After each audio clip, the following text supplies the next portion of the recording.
Hey everyone! When TradingView starts lagging, it's usually because the connection between your browser and the live data feed has become stale.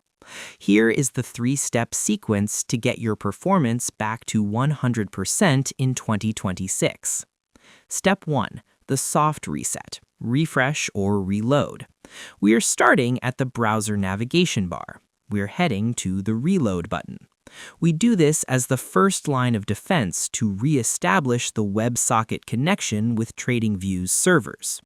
Click the refresh icon or press F5, Command plus R on Mac.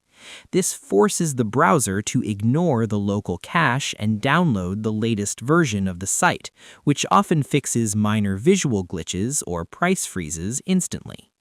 Step 2. Indicator maintenance. Delete and reapply.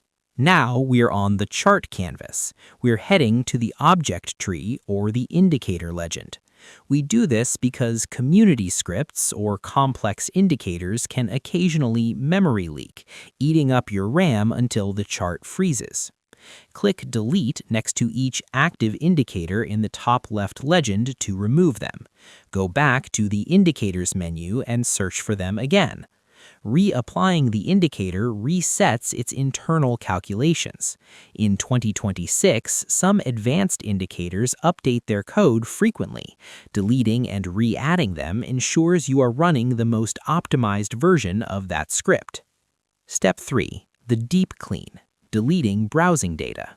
We are finishing in the browser settings. We're heading to the privacy and security section.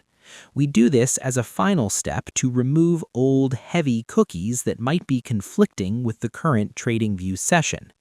Go to Settings, Privacy and Security, Clear Browsing Data. Ensure cached images and files and cookies and other site data are selected.